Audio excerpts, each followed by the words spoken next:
All right, guys, how's it going? Welcome back to All for United. This is another player rating show, and I know what you're thinking. What the fuck's Joe doing here? Where's Temmie? That's what they're asking. Temmie's out travelling. He's doing some madness over in the States. He's in fucking Houston. He's in Houston.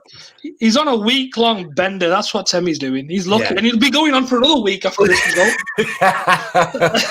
He's earned it. He's earned it. Anyway, welcome to the player rating show. If you are new to this show, first of all, put a like on the video. Then it allows me to keep going. Ben will let me keep doing the videos. So make sure to like the video. This is a show where we go a bit more in depth. So we look at each player individually and how they performed, and we give them a rating out of 10. And you can join us in the comments. So make sure to be active. Make sure to keep spamming us with messages. Actually, no, don't spam us. Then you might lose your message. Hang on. Tell him Houston, we've got a problem. Love that. We have got a problem. Thank you, Brown Knight. Thank you. Yes. We've got 11 problems. Right, let's get into it. De Gea. Go on, man. What did you make of him? I think the best I can do is give him a 4 because he had very little to deal with throughout the whole night. I don't actually really remember him making a save or a save of any consequence, you know? But then I can't really put him at fault for the first 2 goals. But then the third goal, I look at it and go, I don't know if De Gea's made a shout or if he has to make a shout or whatever is happening there. I don't know. But that is a defensive and goalkeeper error. So I can't give him any more than that. And it could be that he's still holding on to the injury from the other week or whatever it is, but it's no excuse. If he's starting, he should be good enough to play, and he was not good enough.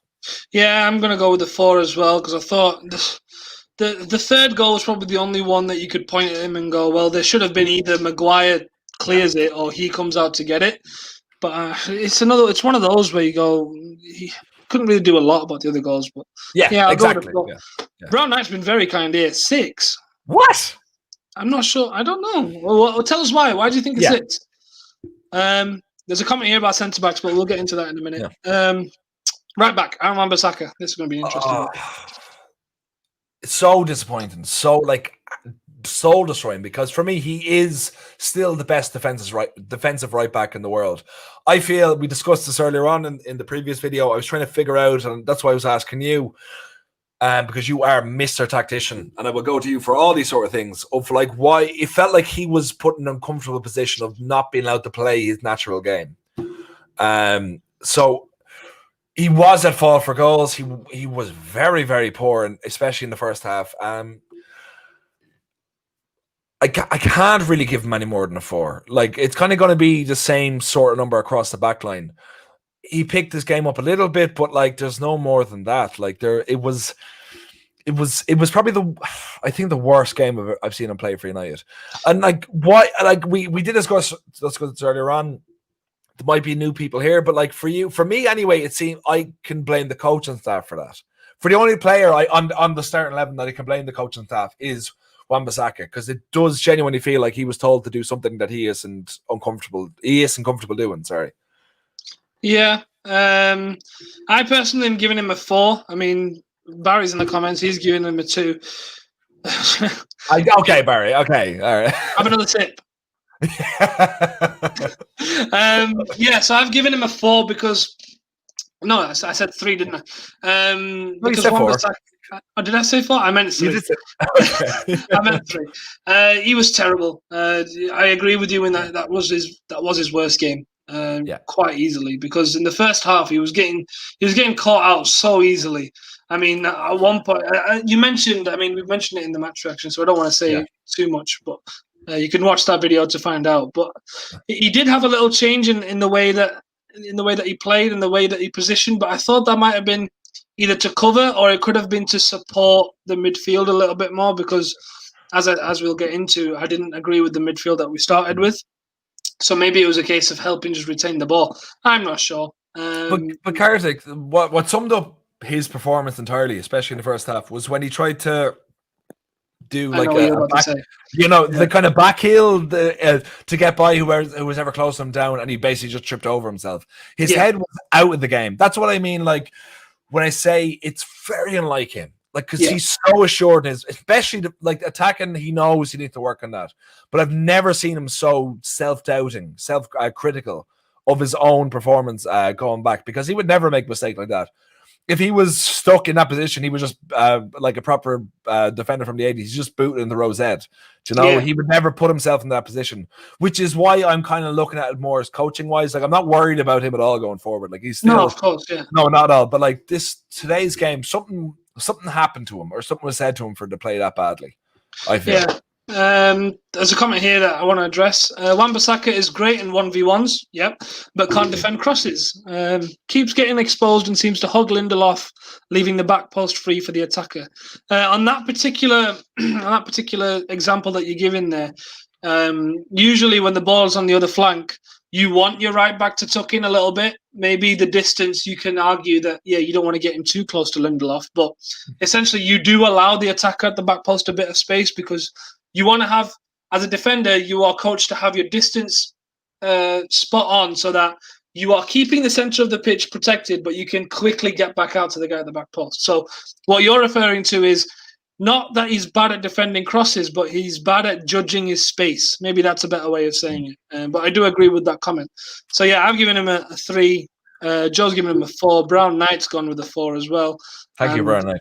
Barry's gone for a 2. So low scores everywhere. Harry Maguire. I'll go 3 with Harry Maguire for effectively just the last goal. Yeah. Again, you look at all 3 goals, and you look across the like, especially I'm kind of focusing more so in the first half, because that's typical United. We played the worst in the first half.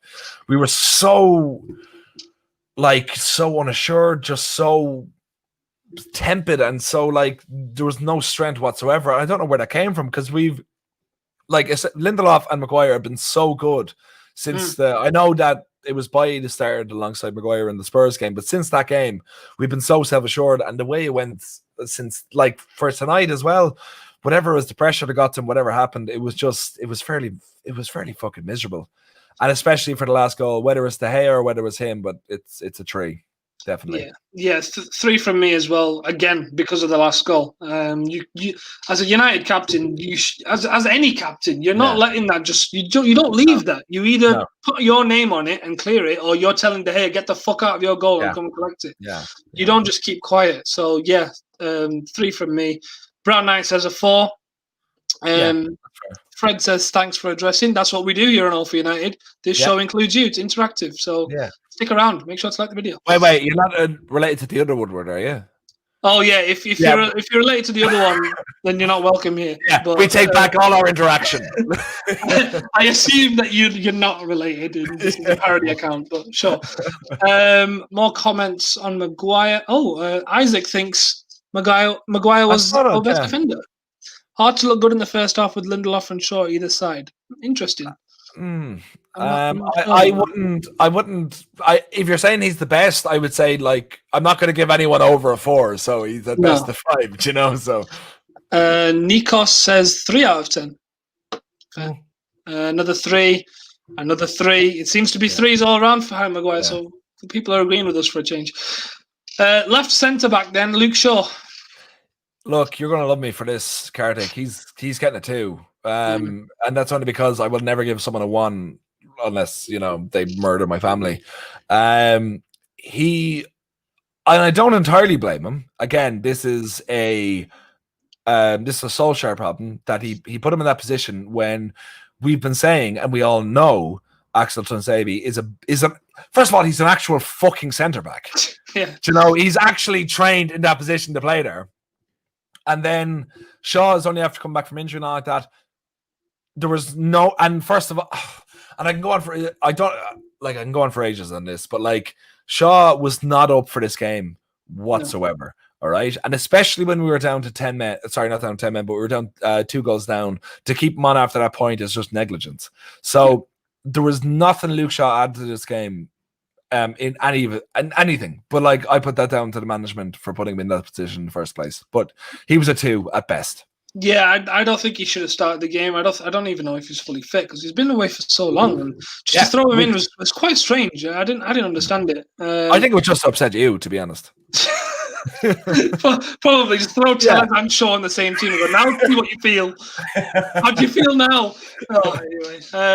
No, I actually don't think he was as bad as the two. I thought he had a couple of good moments. Yeah. A lot of recoveries he had to make, that, like the example, the one Bissaka weird backflip. Oh, I think I remember backflip. So the weird back heel. Luke Shaw actually made the recovery for that to prevent us from. Your light's just gone off. I know, my dad just came in and is ruining everything. Just turn on the big light, will you? What's going on? No. Hello, Joe's dad. Joe's dad's gate crashing this stream. Anyway. Say hi, Dad. Hello, Joe's dad. Hello, guys. How are you doing? What do you think of Luke Shaw? Bollocks. I like you even more. I'll buy you a pint. Right, Anyway. an hour. Love it. Oh, I'd like the video just for Joe's dad. Come on. This is brilliant. I've lost track of what I was saying. Joe's dad's brilliant. I can't remember what I said. Oh, well. Anyway, let's see what they're saying. 0, 0, useless, 4, 1. Having Shaw was like going down to 10 men. Okay. False positioning wasn't great for the second goal. Right then, I didn't have to say for one. Guys, you have a Luke Shaw agenda. What are you doing?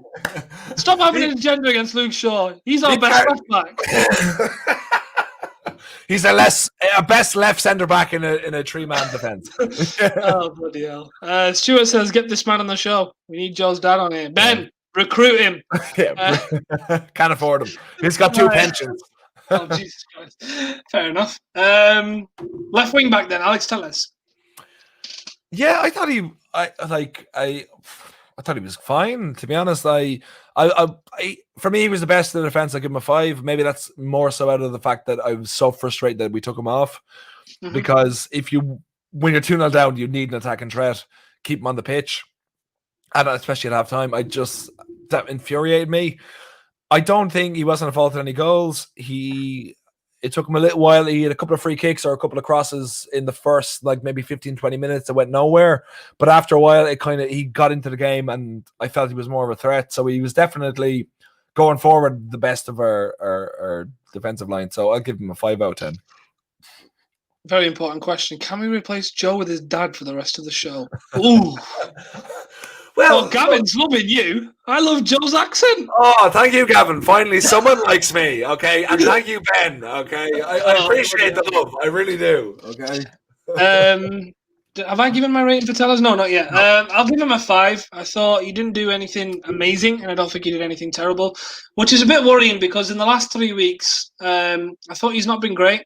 I don't think he's done a lot, and I'll be honest and say that I love Alex Tellez, but he's not done a lot since he's come in, and maybe that's just accustoming to the new surroundings and things like that. I don't know. It could be anything. But no, today was a performance where he went from being quite bad, I felt, to decent. And I thought that's why I'm giving him a 5 today, which everyone else seems to agree with. 4s, 5s.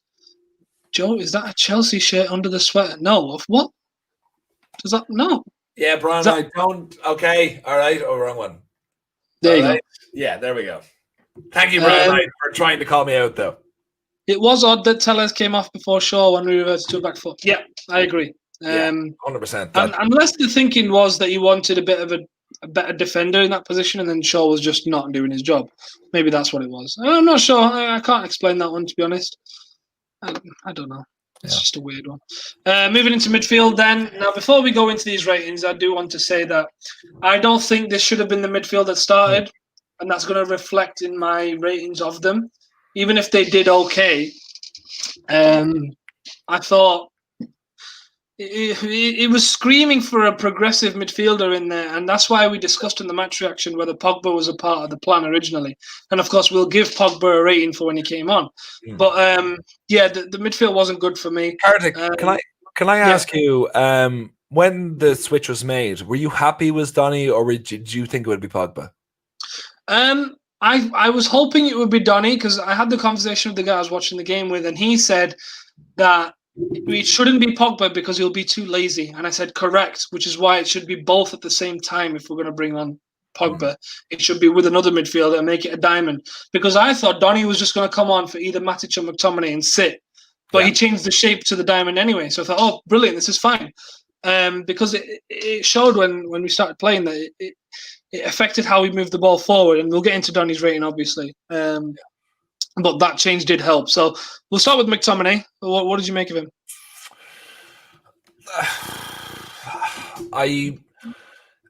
I'm quite hot and cold with McTominay, especially in that position. I think he was good enough, but he didn't have any real effect on the game whatsoever. I can't think of anything really positive he did. But like the same thing, I can't remember him really being cut out. I kind of struggle with that exact position with him and Matic in the same sort of role, because it's only when they do something wrong that you notice they're there at all. Ideally, you just want the game to go by them and you don't even know they're there. So I'll give him a 5. You know, I thought he was fine, and he he does his best. I've given him a 4 because I thought he was very ineffective. He didn't do. Yes, I agree with Brown Knight in that he had a lot of heart. Yes, of course, that's what McTominay brings in. Yeah. But he was very ineffective, and he was far too slow with the ball, and that's what cost us in the first half. It was we didn't move the ball quick enough, and we didn't give our forwards anything to work with, and that came from McTominay and Matic being far too slow with the ball. So for me, it has to be a 4. But I'm intrigued as to how Brown Knight's given him a 7. He likes to be controversial, Brown Knight. He didn't make many mistakes, but he didn't do anything great either. Yeah, so that's kind of where I'm stuck on. Like, I think the thing is, I give him a 5 because they didn't do anything. You know, there was no part of the game I remember them doing anything and doing anything effective whatsoever. That's why it's a 5 for me. Fair play. McTominay passes back a lot, gets annoying. Yeah, I understand that. Which was a problem overall. Matic? Yeah, Matic, same 5. He had a bit more of a control of the game, but like if you're trying to win a game, you don't have Matic on the pitch. Yeah. I'll go Matic 5 because I thought out of the two, who picked up their performance in the second half, it was Matic. And that showed as soon as we changed the system. As soon as Donny came on and Matic moved into a 1-6 with McTominay, Van der Beek and Bruno in the 10, Matic looked so much better because he just knew what he was doing. He was getting into challenges. He was winning 50-50s. He was playing the ball forward. And I thought, this is so much better. Why didn't we start with this? So, but obviously the first half was poor. So Matic gets a 5 for me. Let's see what everyone else is saying. Matic 6. Yeah. Didn't he get subbed off? Well, did he? Yeah. Did he? Who did he come off for? Was it for Pogba? Yeah. Why don't I remember this? Hang on. Because there's like a million substitutions now, so it's hard to really keep up. Yeah, he came off for Pogba, I believe. Or it might have been for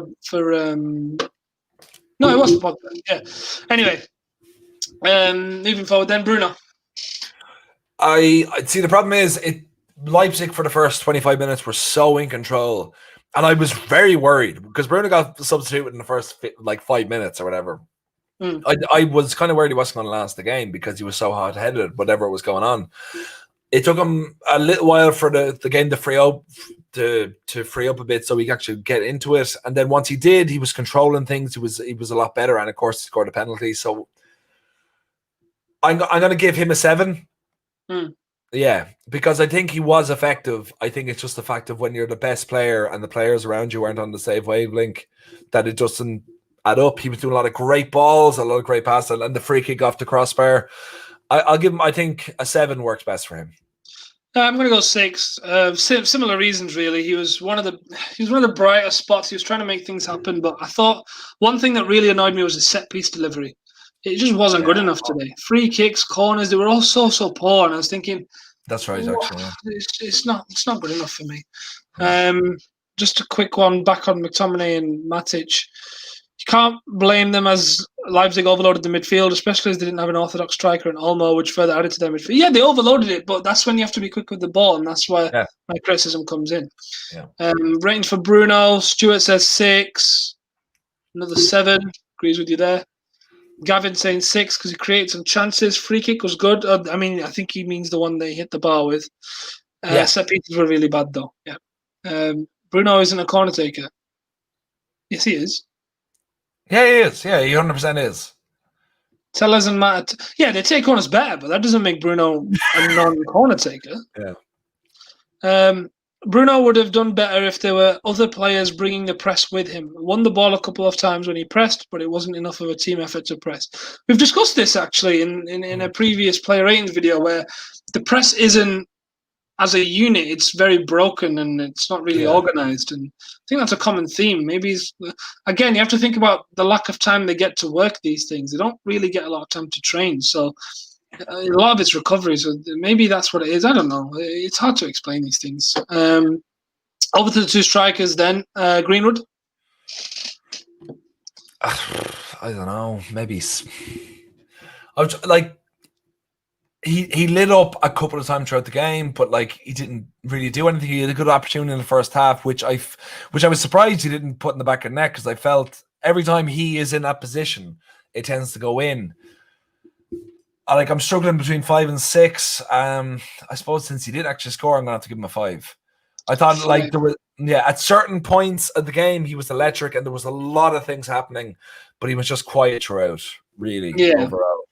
Yeah, I've gone with the 5 as well, just because I thought first half, neither him or Rashford got any service, but second half I thought he had a couple of chances, but his decision making was letting him down at times. Yeah, there were times where he could have played in someone else, and all this. But at the end of the day, he's young. You expect it, so you can't criticize him too much. So I've gone 5. But Mason 8, says Brown Knight.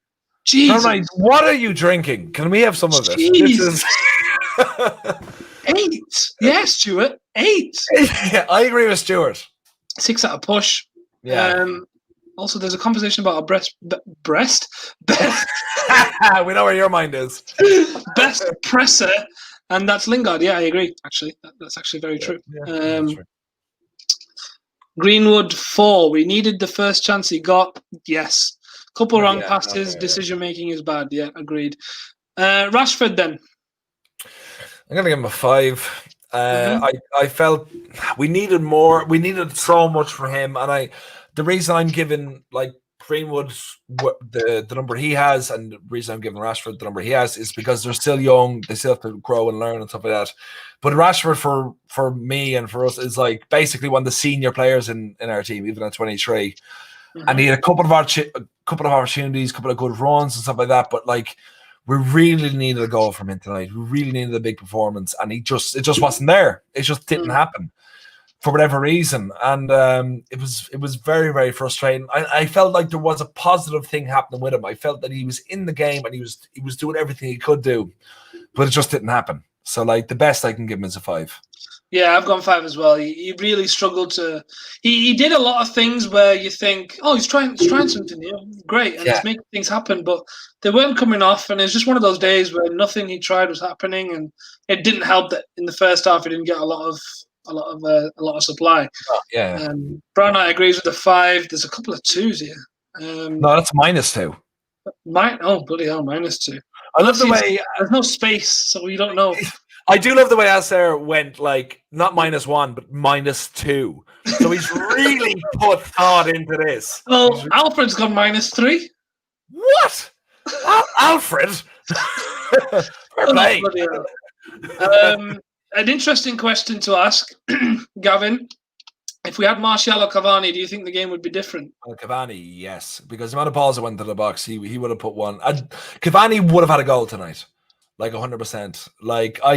We needed someone with that experience up there, and it would have been. I do 100% feel it would have been a completely different game if Cavani was playing. Yeah, especially in possession, but in terms of defending, I don't think it would have been. No. Well, we would have still conceded the exact same amount of goals. We might have scored. We could have taken We could have taken an extra chance or 2. Yeah. 4, poor movement and decision making. Needs to improve his composure. Should have squared to Greenwood. It's vice versa. They could have squared it to each other. Yeah. Cavani would have brought the best out of Bruno too. Not sure about that. Yeah. Right, we're going on to the subs then. First one that came on was Donny van de Beek.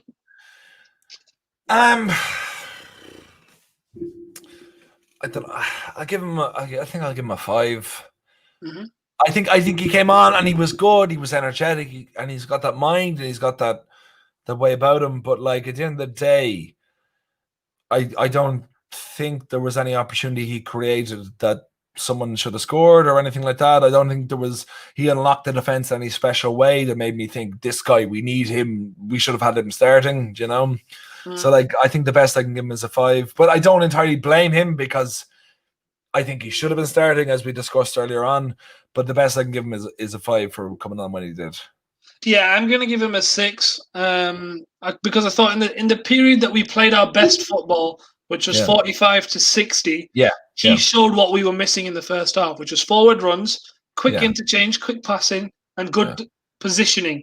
As Brown Knight says, as soon as he came on, he made 2 runs into the box. The reason why I can't then give him a 7 or an 8 is because he dropped out of the game a little bit, because our style of play changed, because we were then trying to hoof balls in. That's not Van der Beek's game. So for me, it's a 6. Brown Knight's given a 6. A 5. Another 5. The people are bloody agreeing with you today. Okay. Gavin says 6 because when he came on, the first 5 minutes we had chances created. Sure. Next 2 subs, we'll leave the controversial one for the end. Brandon Williams. I thought he had a really good game, to be fair. I can't give him more than a 6 because of the position he played in, but like, I love Brandon Williams. I absolutely adore his heart. I love his energy. He's a right footer playing left back, and he doesn't give a shit. He gives everything no matter what. And I do think he's a big future of this club. But unfortunately, for the way the game went, there was nothing he could do more than being a 6. So I think a 6 is fair for him. Yeah, I gave him a 5. Again, all he did when he came on was show effort, show energy, and show fight to try and win the ball and try and make things happen. And of course, that was summed up when he won the free kick for Bruno. I mean, he literally was doing the splits to try and get the ball and try to win a foul. Yeah. So that sums him up. But again, he wasn't really expected to do a lot, and he did what he could. So 5 for me. We're going to skip the one he came on with to save you guys from leaving the video, because we know you want to hear about Paul Pogba. So you're a fucking genius. So stick around. We know you want to, and we know Ben wants to hear a quote so he can quote me on Twitter and get loads of people on my back. I know. So we'll wait. We'll hang on. Hang on. Who came on after him? It was Axel Tuanzebe. I'll give him a 6. Why not? He came on and I absolutely fucking adore the man. And and we didn't see while he was playing. So absolutely, give him a 6. Yeah. For me, Axel was a 6 as well, because I thought he was probably the best defender in the game when he came on for 15 minutes, which tells you a lot about what the defense was doing before that. And he's the best defender in most games anywy. So exactly. And I think he should have started the game ahead of Shaw. Simple as that. Agreed, because he's an actual centre back. Exactly. It's funny that played centre back as centre back. Crazy. Who knew? 5 from Brown Knight. Yeah, but you had to go to college to learn that. Don't forget that. I have to pay $9,000 a year to learn that. To learn that centre back play centre back. Bloody hell. Timbo for Cementa. I love Timbo, so this is going to be painful. Do you love him? Do you really? Yeah, I love Timbo. I did, but then since I realized that he is what he is, I can't give much because he didn't do anything. I'll give him a 5. I know it's dead center, but I don't actually think he had any effect on the game whatsoever. I don't think he really did anything of note throughout the whole game, and he shouldn't have been brought on in the first place. We're trying to win a game, not draw. Well, we're trying to at least draw a game. We're trying to score a goal. I gave him a 4 just because I thought when he came on, he wasn't bad, but he did make a couple of errors positional wise. But there's a comment here that seems to think the opposite. Or was he on about Tuanzebe? Maybe Timbo. I think he might be on about Timbo. I don't know. Yeah. There's a 3 here from Luna King. Fosu wasting our time. Bloody hell. Jarvis is in here. Hang on. Oh wait, hang on. First of all, Brown Knight says Timbo 6. I'm watching the game all over again. I must say the referee. Oh, we're not talking about the referee. Sorry. No. Timbo's 6 solely because he was still better than Aaron Wan-Bissaka. Fair enough. You know what? He did defend better than Wan-Bissaka. That's a good point. Yeah, to be fair. Right then. I hope there are enough people because we're now going to talk about Paul Pogba. We sign out, will we? Before I go into his performance today, I think Paul Pogba is a major talking point of this game because the question will come up as to what was the plan at the start of the game and how much did it change when Raiola started speaking.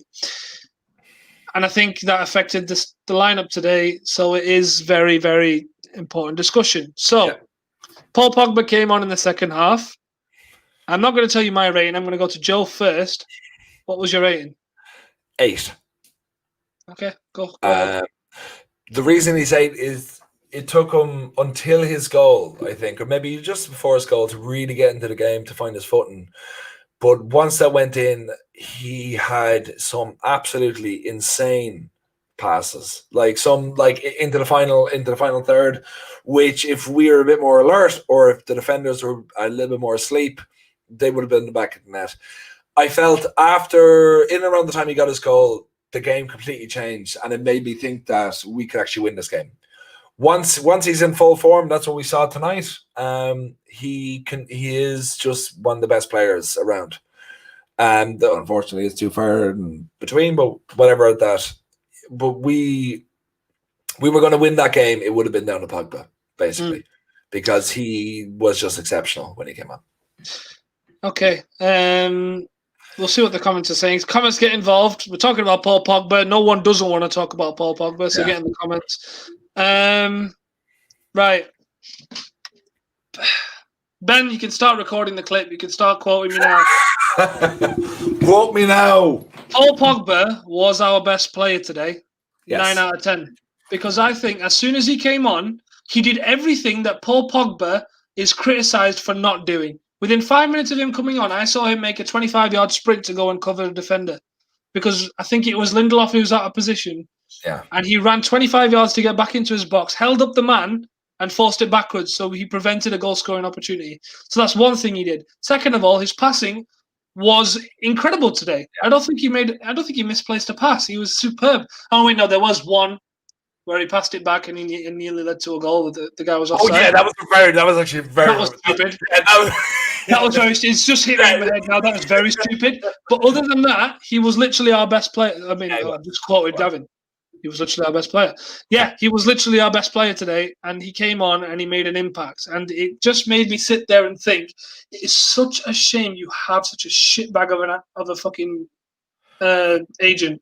But in the same way that you didn't start today. Yeah, but Karthik, in the same way, it's also fuck you for employing a shitbag of an agent, because it's not like you're a middle of the road player who's kind of not so much worrying about your next contract, but like might have as much say in how much money they can get. Like Pogba can say, I want this, I want that, and he can get that at any club basically he wants. Not right now, but like throughout his whole career. So it's entirely his own fault that he's putting himself in this position. I think that Mino Raiola represents him perfectly, because if Pogba didn't want that, he wouldn't be there, because Mino Raiola is losing clients like constantly every year. Like more people are leaving him than joining him. So Pogba is probably his biggest client, and he's going to hold on to him for dear life. So I think for the fact that Pogba still has them kind of sums up what he is as a human. And I still want him gone. I don't care how good he plays for us. I don't want someone who feels, and it's cowardly as well to put an agent ahead of you and be like, I'm not going to respond to this. I only care about football. Fuck that. Just say, I don't agree with what he says. All right. I think he's a coward. I don't give a shit if he's the best player in the whole world and could win in the Champions League. I don't want him near my club, because I don't want to support someone like that. In the same way, I can always say he was brilliant when he came on. I won't deny that for a second, just because I don't like him. He was brilliant when he came on, but in the same way, I want him gone. I want him gone. Yeah. It just made me sit there and think, it's such a shame that I have to want you to leave, because I'm having to tell myself, no, you have to want him to leave now because of what he's been doing. But the football coach inside me, the football fan inside me, the United fan inside me sees a player like Paul Pogba doing things like he did today and thinks, what a fucking player. It's just such a shame I have to want you to leave, because I can't sit here and defend what you're doing, and I can't sit and defend what your agent's doing. As much as I love you as a football player, I cannot back you on this. Yeah. But today, 9 out of 10, he was our best player, and he changed the game. No debate about it. Yeah. But yeah, comments are agreeing. Pogba is elite.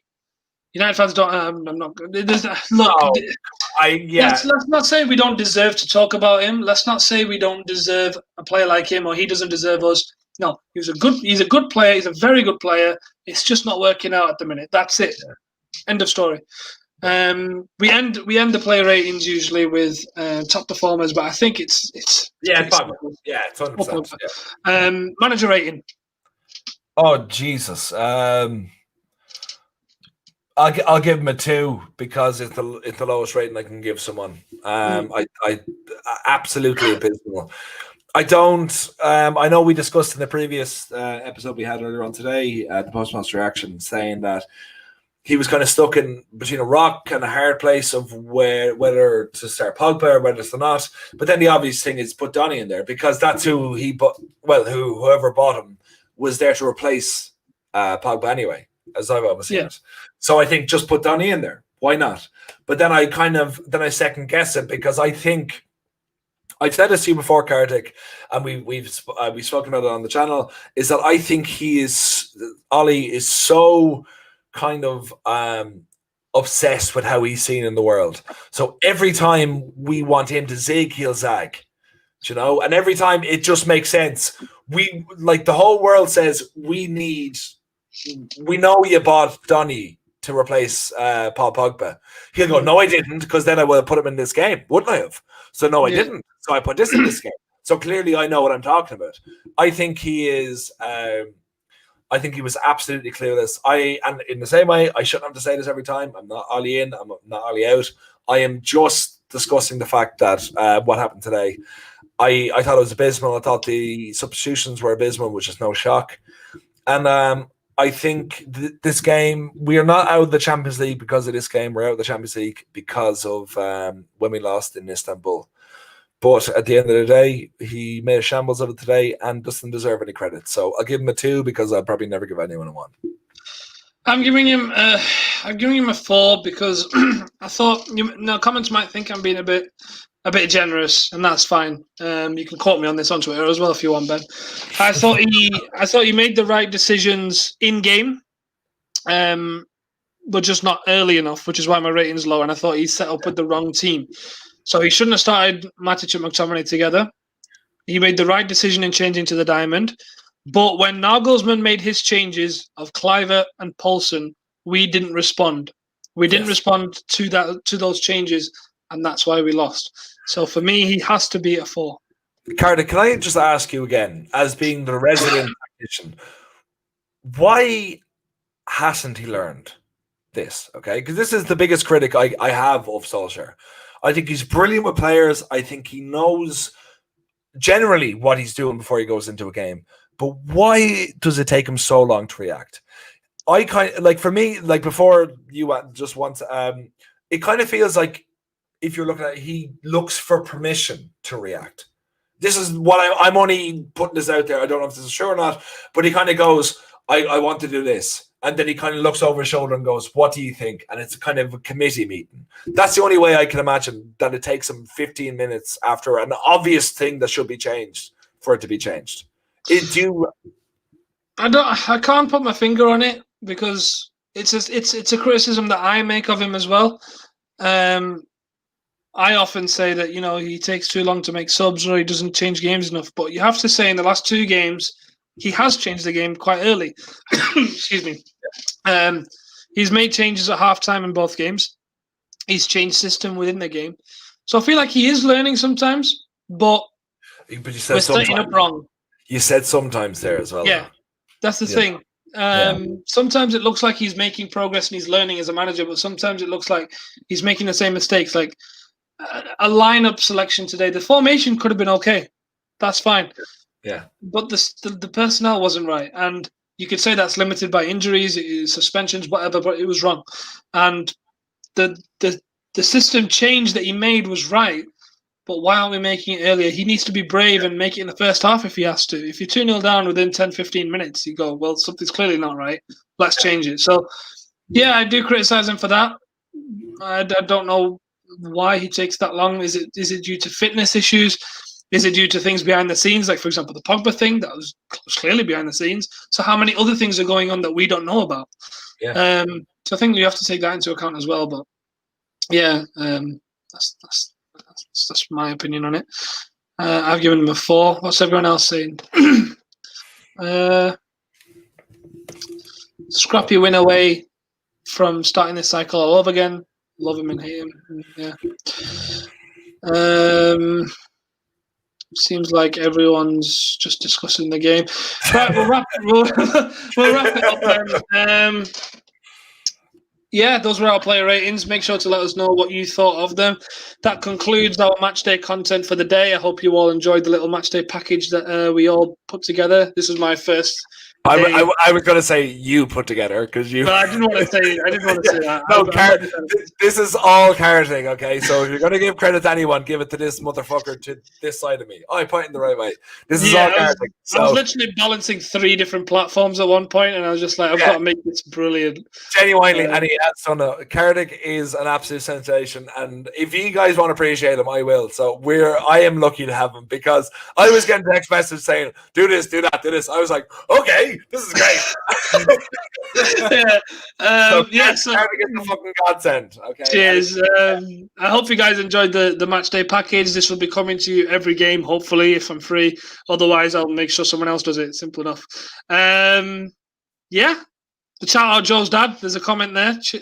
Cheers, Joe's dad. Yeah. Oh yeah. I'll let him know. Thanks. I'll make sure to get him involved. Don't worry. So yeah, closing thoughts. United are unfortunately out of the Champions League. We're trying to end it on a happier note, but unfortunately, it is a really sad one. We thought we had hope towards the end, but quite frankly, we didn't deserve anything from the game, and therefore we are now in the Europa League. We will be playing Thursday night football. Whether this benefits us in the long term in terms of giving youth a chance, giving more focus to the Premier League, I don't know. It's anyone's guess. And I think the final word should be that Ollie will be under pressure now, unfortunately. The Champions League was a lifeline, and he's just lost that. So it's going to be interesting to see what happens. We've got Manchester City this weekend. That's going to be a very, very important game. There'll be previews coming out on the channel. Make sure to look out for that. Make sure to like this video. Make sure to comment what you thought of the player ratings. Make sure to subscribe. And make sure to like the video if you think Joe should stop Jay Lings in every video. And chins up, lads. We're going to be Europa League champions of the world. See you in a bit.